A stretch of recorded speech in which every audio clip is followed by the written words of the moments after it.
Welcome to Four Lives Left. I'm Azirin, I'm codeWonderland. Hi, Atticus. and today we're going to be discussing adventure platformers. It'll be step one of discussing platformers kind of on a general whole, but today specifically we'll be looking at adventurous ones. Adventure platformers. You might be asking, what the hell is that? What are we talking about? um, we've come up with a general agreed definition of adventure platformers, and it's really where we have fused the elements of action adventure games or RPGs, kind of like Legend of Zelda or Final Fantasy, where there's like a lot of like in-depth lore and story building elements, as well as the ability to explore areas freely, access new areas with new abilities or inventory items, and a series of like quests that you can go on with platformers, right? Which platformers, you jump, you hop on platforms, you use that to get to different places. Um, Now, this specifically, we're avoiding Metroidvanias. They're similar, but it's big enough of a category that we kind of want to just handle that on its own at some point. At some facets, we still do technically hit them. The bigger thing here is that we're looking at movement. I think that was a big thing when we initially started discussing doing platformers and how big of a genre it really is. Uh, a lot of it's based off of using tech of movement to get around and do things. And a lot of the entries that we've chosen for like videos or they're chosen to discuss, I think, have a lot of elements for that. Some of them focus different levels on it. Because you have your Sonic the Hedgehog's full movement base, jumping off stuff, going up on top of things, all the way up to like, for me, like Ratchet and Clank, which while being platformery, does not focus on that as much as it is focusing on like shooting things. I think it's also a good thing to bring up that a lot of the games that we're going to be looking at as well, they fall into like collectathon platformers, um, and that's not necessarily a bad thing. I think that we definitely came upon the idea that there's a lot of overlap between action adventure platformers and collectathons, uh, and some of the ones that really defined the genre were just collectathons at the end of the day, quite honestly. Yeah, I'm trying to think of a couple that didn't have an element where you were collecting something. I mean, Sonic, rings. You have like even Rayman. You're collecting the little sprite guys in Rush. Pac-Man. Yeah, Pac-Man. You're collecting the what are this? What are they called? The Pellets. orbs, pellets. Yeah, like I'm even looking down the ones here, Jack and Daxter. You're collecting. I want to say like precursor something others. Precursor orbs. Yep. Yeah, precursor orbs. I can only imagine in SpongeBob platformers that you're probably collecting, uh, like Krabby Patties or something. Yeah, there's a bunch of stuff that you collect in those as well.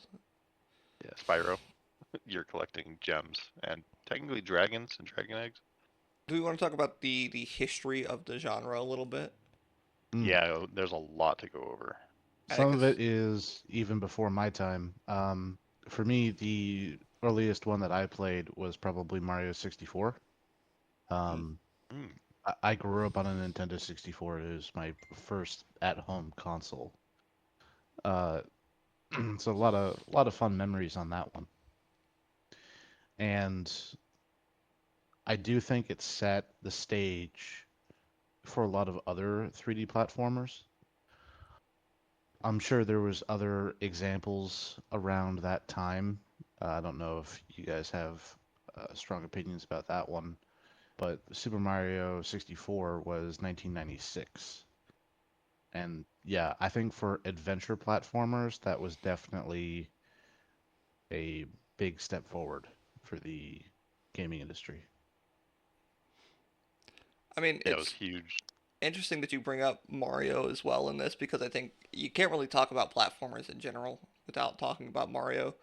Um, as Aaron was mentioning at the top of the podcast, we definitely are going to hit a lot of platformer genres or subgenres. But since this is the first one, I think it makes a lot of sense to talk about the origins of platformer games themselves. Um, Generally, the platformer genre is attributed to starting with the Donkey Kong arcade machine because it established jumping as a core mechanic. And other games started to spin off around that. At least for a while, the big ones were also put out by Nintendo. Donkey Kong was 1981. Followed up by that, we had Super Mario Bros. In 1985, which defined what a side scrolling platformer looked like, introduced power ups, and really just created a whole different level of level design that hadn't been introduced to a lot of different games yet at the time. And we said we probably wouldn't dive too deep into Metroidvanias, but it's important to note that the next year, 1986, Metroid came out on the NES, which then created a like non-linear exploration, ability-gated progression, and these were pulled for a lot of platformers moving forward. But then after that, there's a very interesting transition game that I know, at least for myself and Azirin, I know we've played a bunch of. I'm not sure if Atticus, I don't know if you've played much of this, but Crash Bandicoot, the Oh, original oh yeah. 1996 on the PS1, technically it was a 2.5D game. And it was that in the sense of they used 3D models, but the gameplay was mostly in two dimensions. Not entirely, but mostly in two dimensions. But that served as the transition point to pushing platformers to a 3D stage and really starting to build out on the story a little bit more. Yeah, I Yeah. didn't play the first one, but played, I think I played the first one on the Xbox, which was, I want to say full 3D. Yep. And also, it had an interesting take on 3D perspective in how they oriented the camera. So it wasn't really connected to the player all the time. It would be positioned in certain areas and then follow you far. Well, yeah, I guess it was a little bit connected to the player because as you would go through an area, it would follow you. Um, but it had a really interesting combination of that and also fixed positions and really setting the the camera in the scene for that specific scene. I can't imagine how much how much specific work went into that just for going through the level because we would have had to do that like dozens of times per level. Hmm. It's a lot of work. I think Crash Bandicoot's camera specifically was a holdover from the fact that we really didn't have cameras that moved in other dimensions up until we started getting to 3D, for obvious reason. But they used kind of like that static cam to make sure the player didn't have to mess with anything, which I would argue that in the same year Super Mario 64 came out and they had their camera system.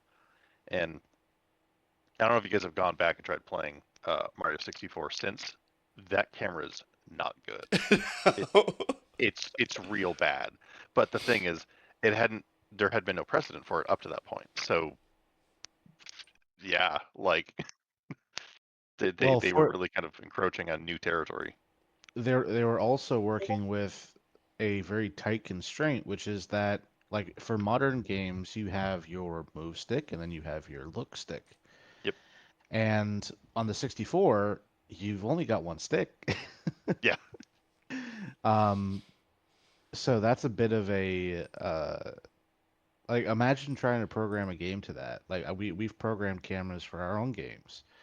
And Alice, you recently for your latest, which maybe we can talk about more later, but the just organizing camera movement to avoid collision with walls is Yeah. a challenge in and of itself, and orienting it in the correct position for that.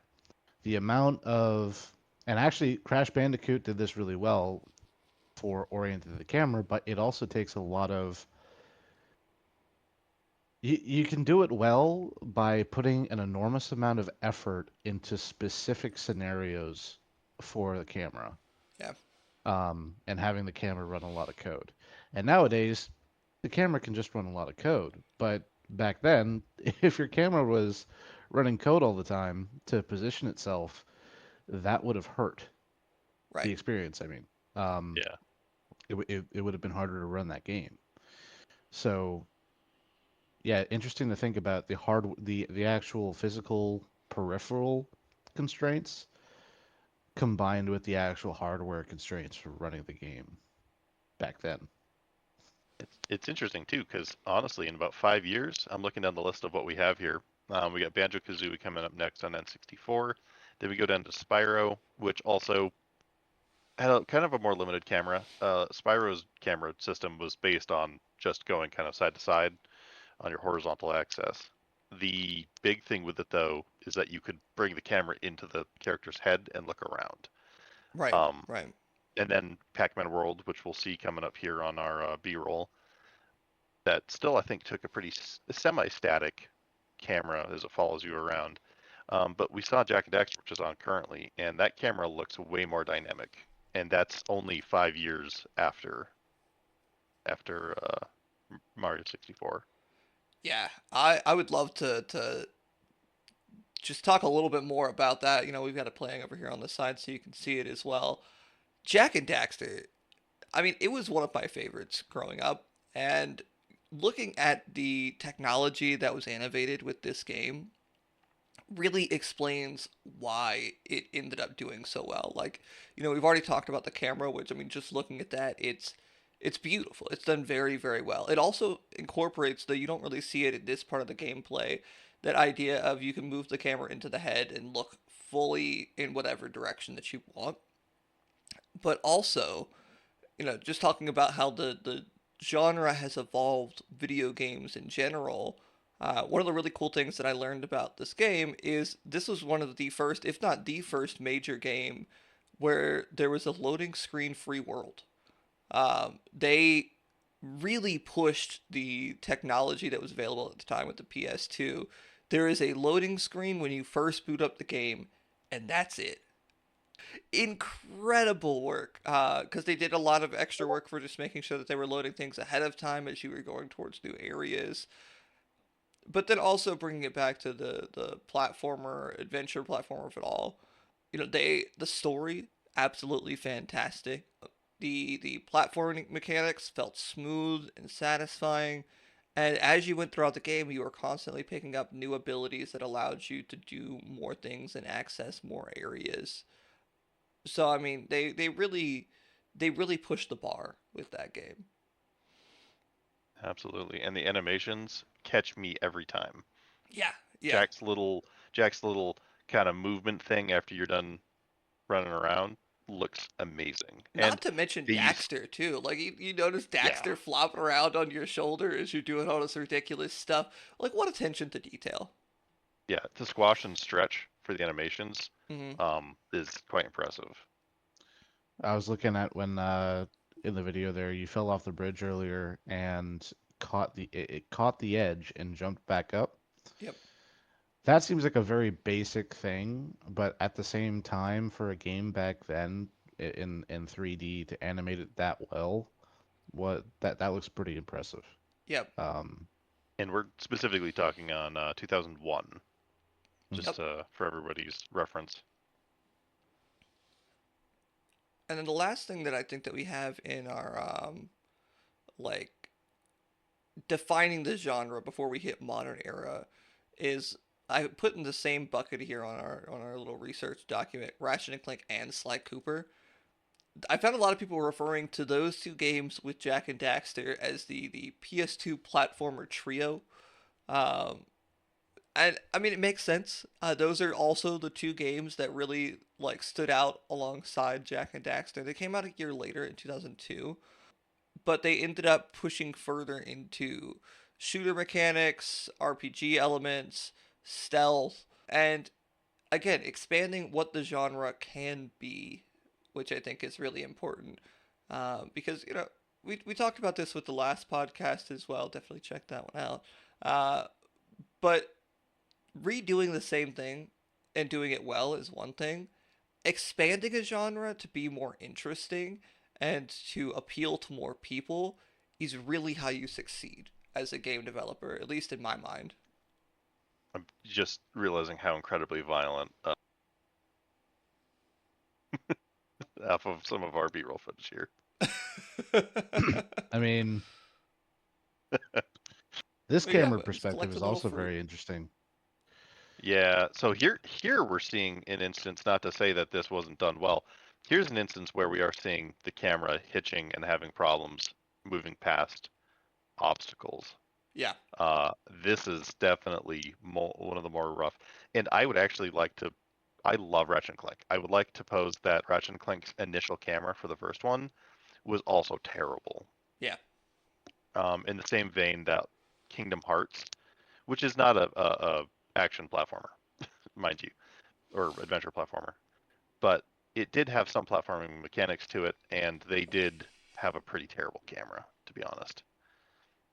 So this was an issue for I think a while on the PS2 and that era. Honestly, some modern games too, to be completely honest.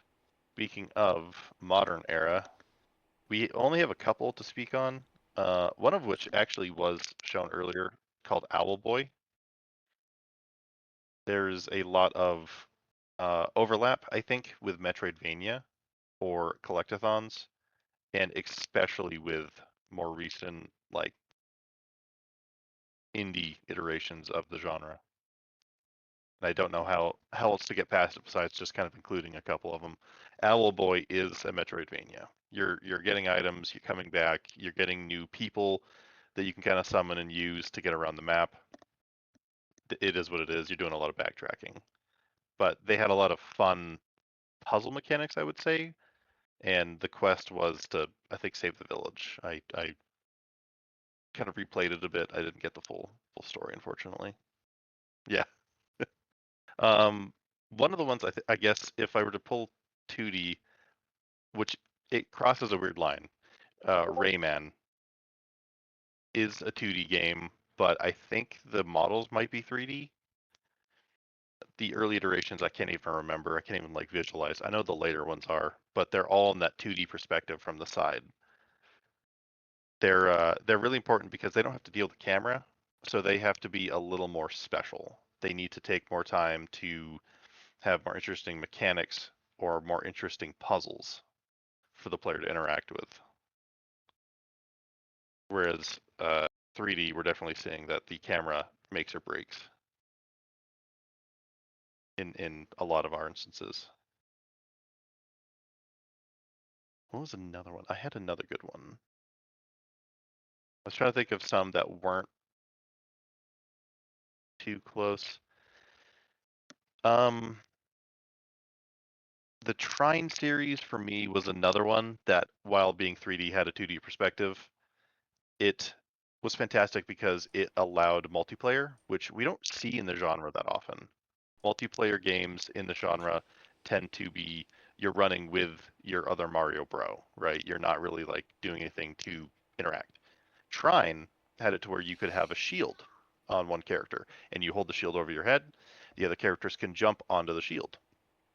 You had a wizard who could summon a box and help other players to get up. They could also, I think, do some kind of like holding things or doing something at a distance. You had the archer character able to kind of throw uh, lines or ropes and allowing people to climb over it.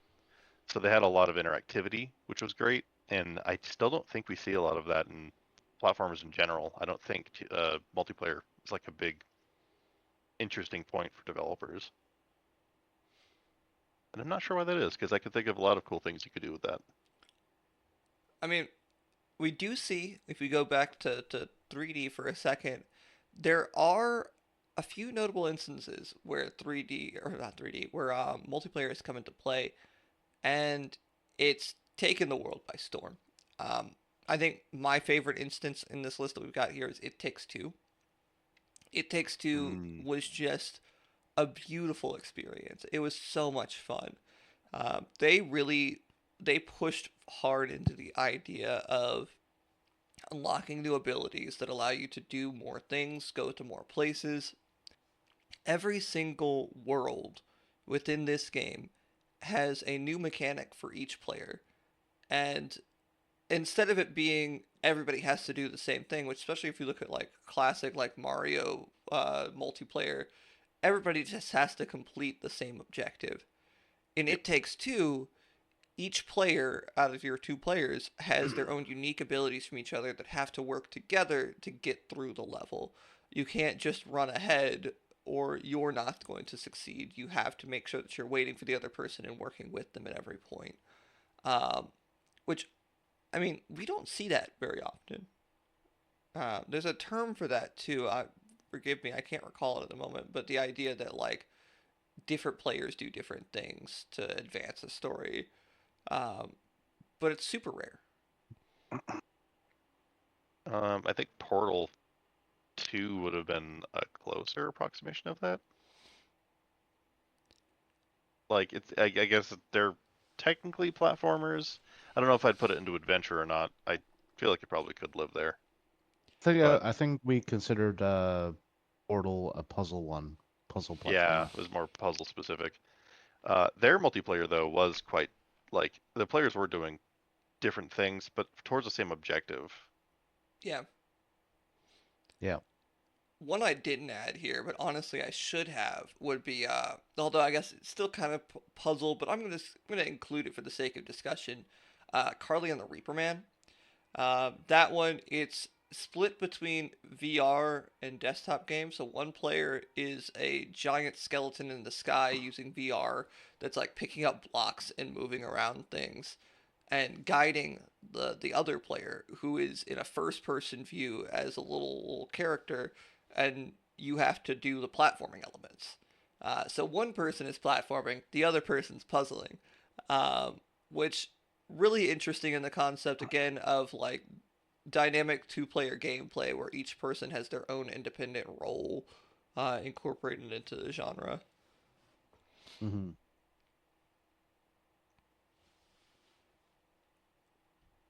I think there's a lot to say where puzzles are involved. I think we just made the distinction between puzzle platformers and adventure.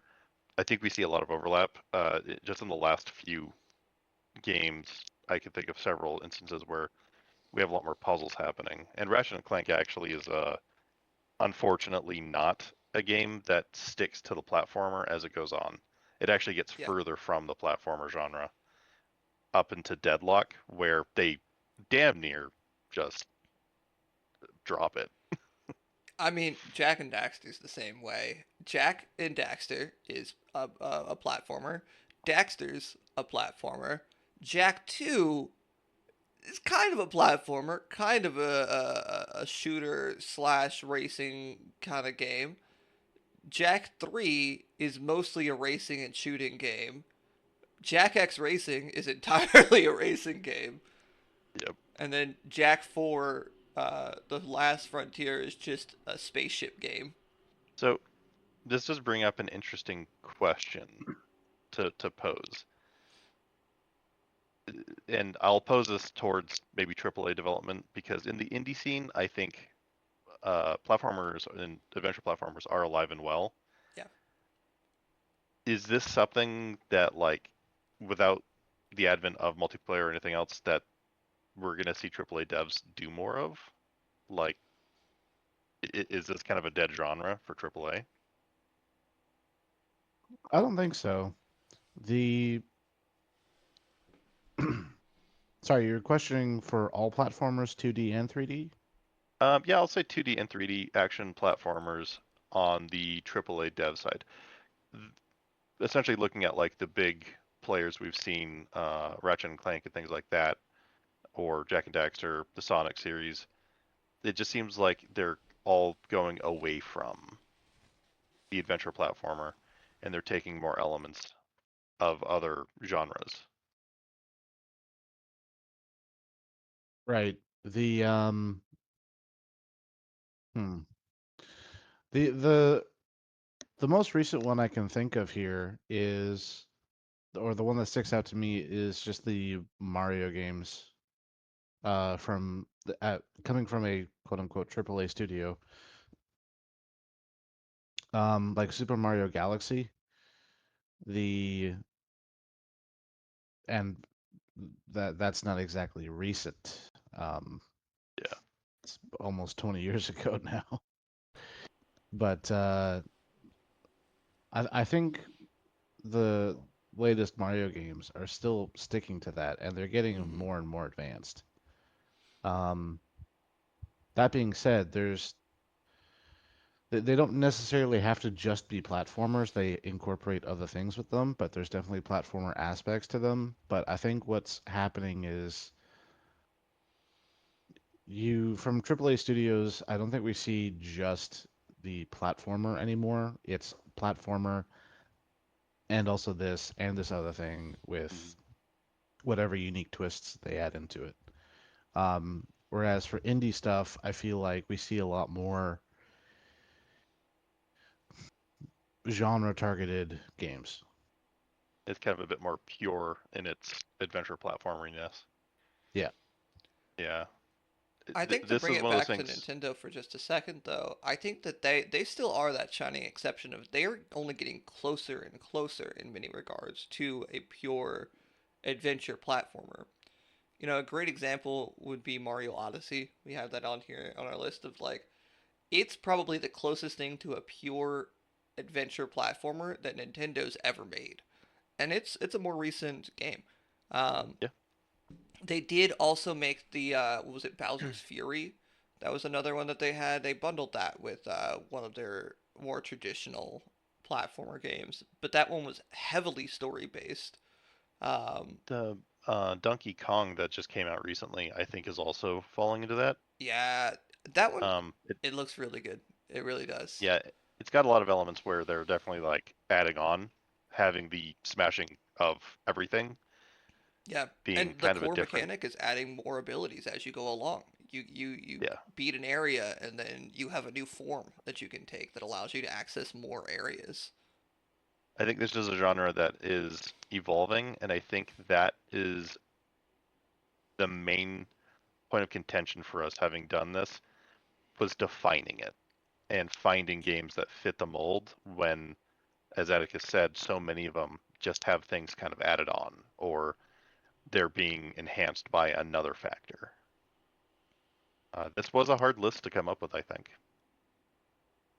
I do think your question has a lot of merit though when it comes to companies that aren't Nintendo, quite frankly. Like I don't see any other AAA studios really diving into the adventure platformer space. Maybe if we call the studio that made It Takes Two AAA, then like we can count Split Fiction. Um, we could probably count that.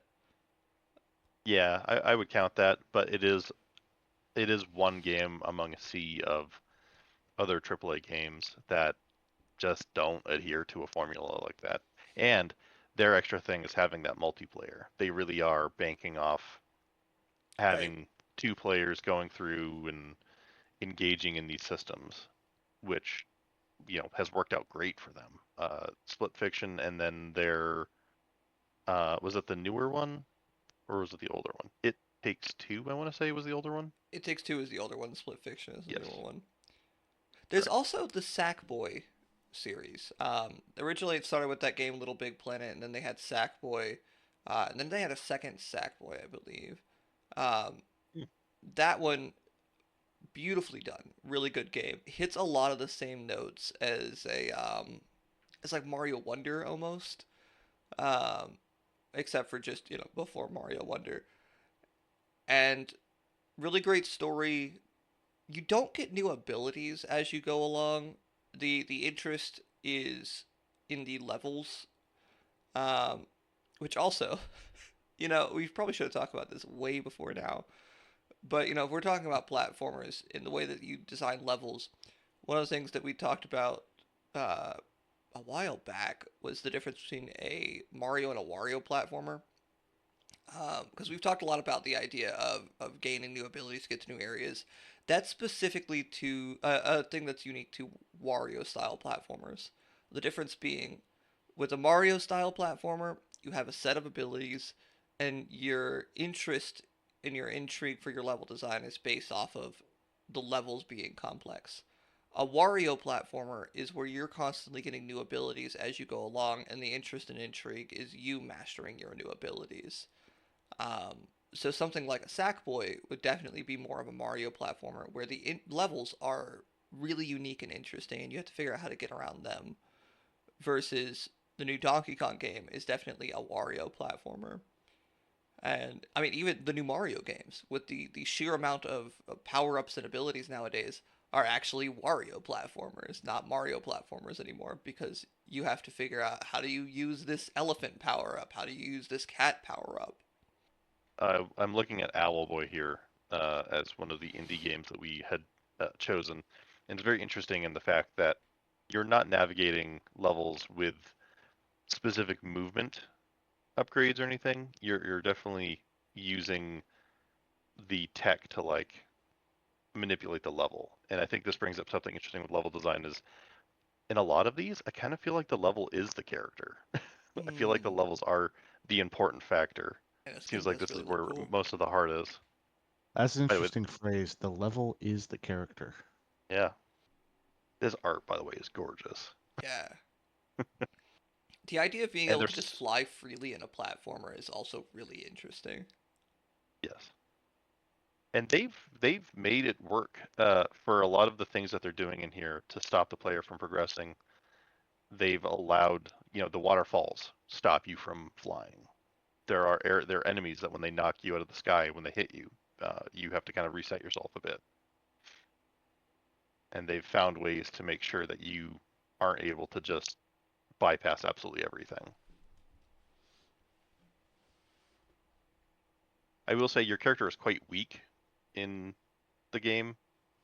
You do rely on having the extra characters, and it does make things a little bulky gameplay wise. You can see here I'm absolutely struggling against this creature that shouldn't be that bad. But they come up with creative uses. Later, you can use a rain cloud to actually douse these enemies, and they turn into stone. So Okay. you can get kind of smart with it, which is really cool. You also can't hit those guys in the head. You have to wait for them to turn around. I mean, this is definitely very innovative on the genre, which I think it brings up a great question that I'd love to ask. How can we innovate on this genre while still maintaining the integrity? Like, what are some things that devs can be doing to take this concept and make it more interesting? It's a good question. I kind of have a weird feeling towards this genre. I almost think that this genre is better off not having as much pure innovation and keeping to kind of what makes its identity stick out so much. Hmm. I think adventure platformers are kind of like racing games where they do tend to just be the thing that they are, and they're happy and they're okay with that. You can put some extra stuff in there, extra seasonings, extra flavoring, but I think everybody will enjoy a good action or adventure platformer once in a while. Hmm. Probably a weird thing for me to say. I think the point it's important to understand the points of success for a platformer, and that is just based off the discussion so far, at least for 3D platformers, good camera positioning, good camera movement, intuitive camera movement. The whole idea of platforming is itself movement, so you need good controls for that. Um, and that's the base platformer requirements, I think. I mean, you could say the same thing about any game. Of course, you want good movement. What are you talking about? Of course, you want good camera positioning. What are you talking about? Right. But it's very specific to um, the actual motion of platforming and what is best for those actions, uh, which I don't think other games really have to deal with at all sometimes. I definitely The think to hard add on to that, like, yes, camera and movement are super critical. They're so much highlighted in this genre more than a lot of others. but I think there's also special sauce that you need, and you could choose, like just like with a good adventure platform, you can choose which direction you want to go. Do you want to make it really interesting level design? Do you want to make that special sauce really interesting power ups and upgrades? Or do you want to do a combination of both? Um, but without that, it's more of a simulation and less of a good, successful, interesting game, in my opinion.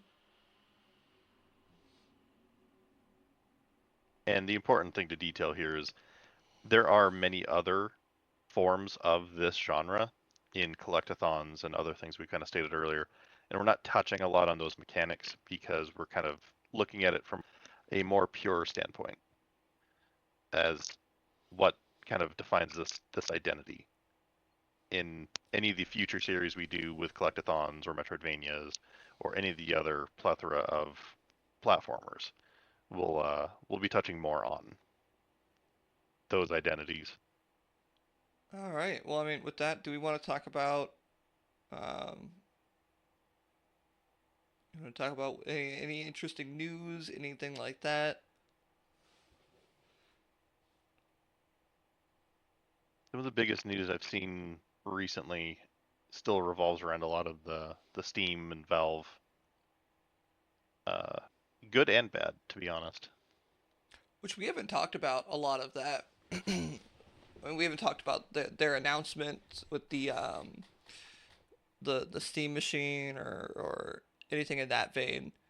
Um, yeah, I'm curious your thoughts on that. I'm excited. I think it's good. I don't think it'll be cheap like people are expecting it to be. I don't think it's a console killer. I do think it is a easier way in for people that Hmm. perhaps have used consoles their entire lives and find it way too daunting to get a PC. Yeah, Mhm. Yeah, I don't know how much it's going to cost. I don't think they've even disclosed it, but um, I did watch that Linus Tech Tips review of it, and I think they mentioned in that one that it's going to be not priced as like a console. It'll be yeah, priced more like a PC.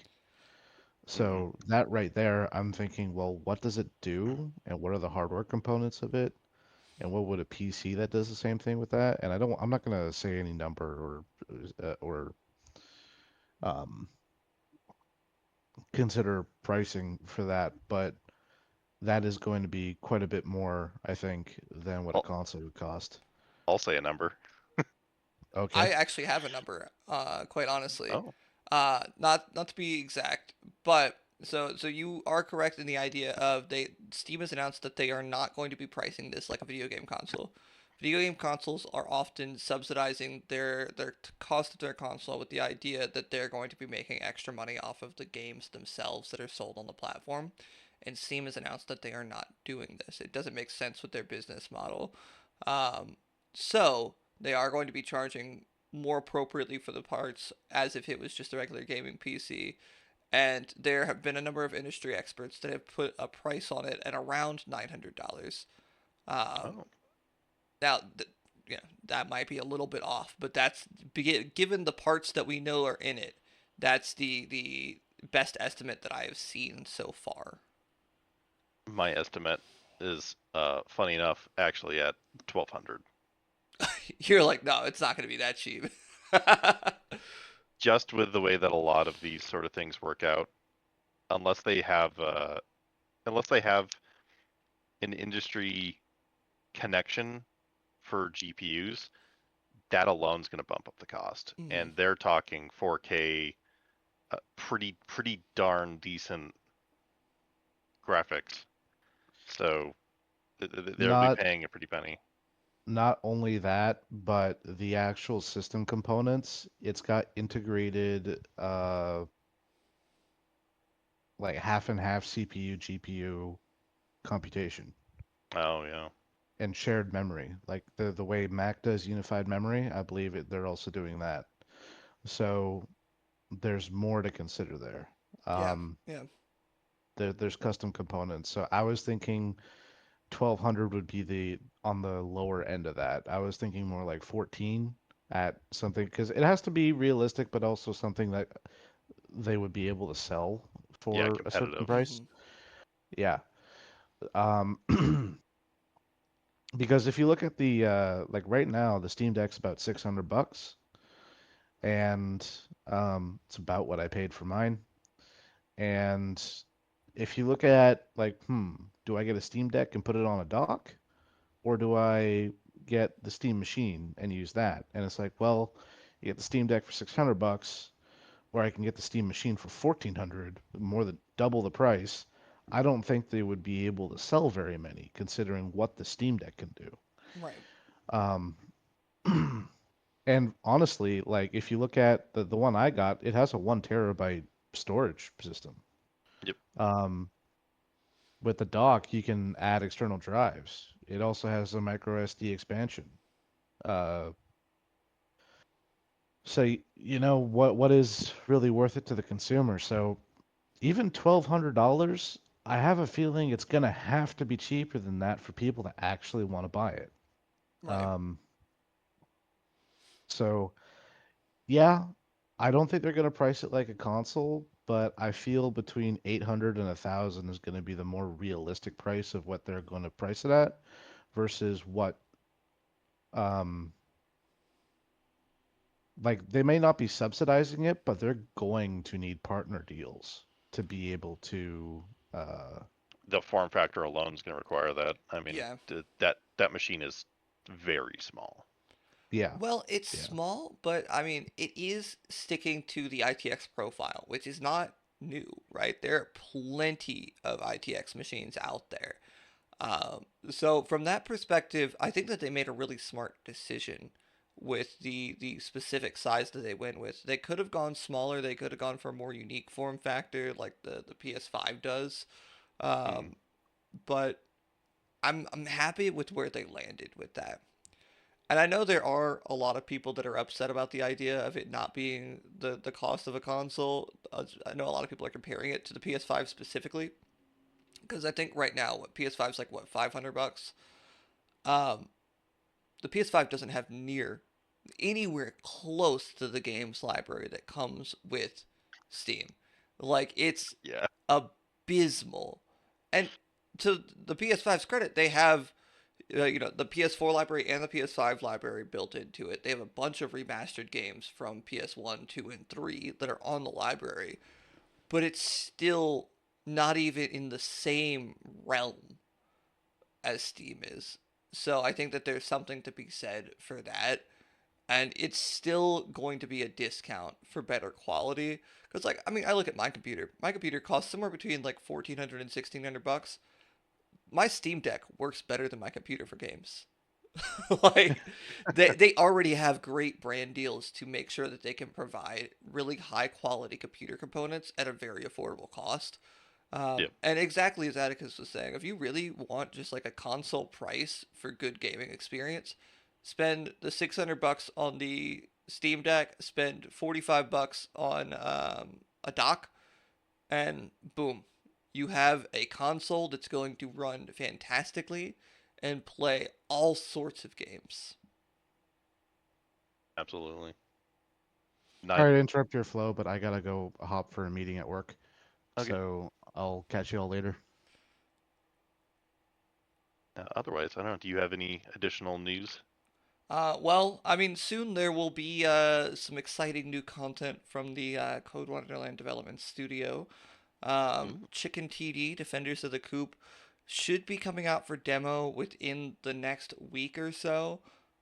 Still just, I'm waiting on Steam. I need them to approve my entry, and I want to do a little bit of cleanups on it all. Um, but I mean, yeah, the base game is there, and I'm excited to continue expanding upon it. I'm excited to get the full version out, and I'm excited to see people play the demo. absolutely. Well, other than that, that's all I got. Anything else?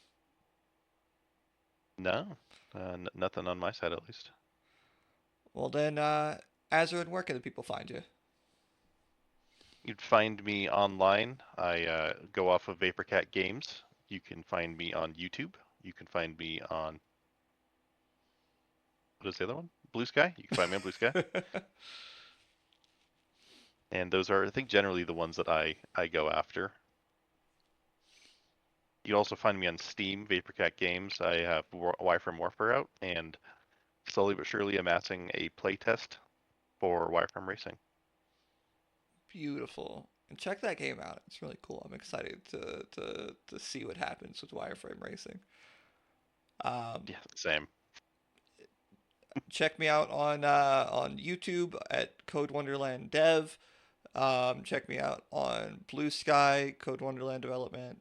I've got other socials around as well that I post the same content to. It's just repost of the same content. Just check me out on Blue Sky and YouTube.